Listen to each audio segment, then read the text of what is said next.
ஆள் அட்ரஸே காணும், பின் வாங்கி போயிடுறான். ஏன்? சோதிக்கப்பட்டால்தான் சுத்த பொண்ணாக மாற முடியும். இழப்புகள் வருகிற பொழுது, ஜெபித்த பிறகு இழப்புகள் வருகிற பொழுது, உபவாசித்த பிறகு, தாசமாக காணிக்கலாம் செலுத்தி சபை அங்கத்தில் மாறின பிறகு ஒரு சில எதிர்மறையான சூழ்நிலைகள், ஜெபத்துக்கு பதில் வராதை போல் இருந்தால் என்ன நடக்கிறது உங்கள் வாழ்க்கை?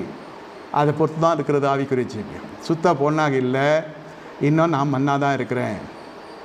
இப்பொழுது அப்படியே மண் மாளிகையாக மாறுகிறது. மண்ணிலிருந்து வந்தவன் இப்பொழுது கிறிஸ்துவுக்குள்ளே மாளிகையாய், தேவாலயமாய், கட்டப்பட்ட கட்டிடமாய் காணப்படுகிறான். அதுதான் தேவாலயமாய் அவன் காணப்படுகிறான் என்று வேதம் சொல்லுகிறது. என்னை கேட்டுக்கொண்டிருக்க தேவனுடைய ஜனமே, இந்த இடத்துல எல்லாம் மண்ணா போகுது. உடன்படிக்கை பெட்டியில் வெறும் கற்பலகை தான் இருக்கிறது என்று வேதம் சொல்லுகிறது. 2 கற்பனைகளே இல்லாமல் அதில் வேறொன்றும் இருந்ததில்லை. இது 1 ராஜாக்கள் 8:9 ஆரம்பிச்சிச்சு இந்த பிரச்சனை.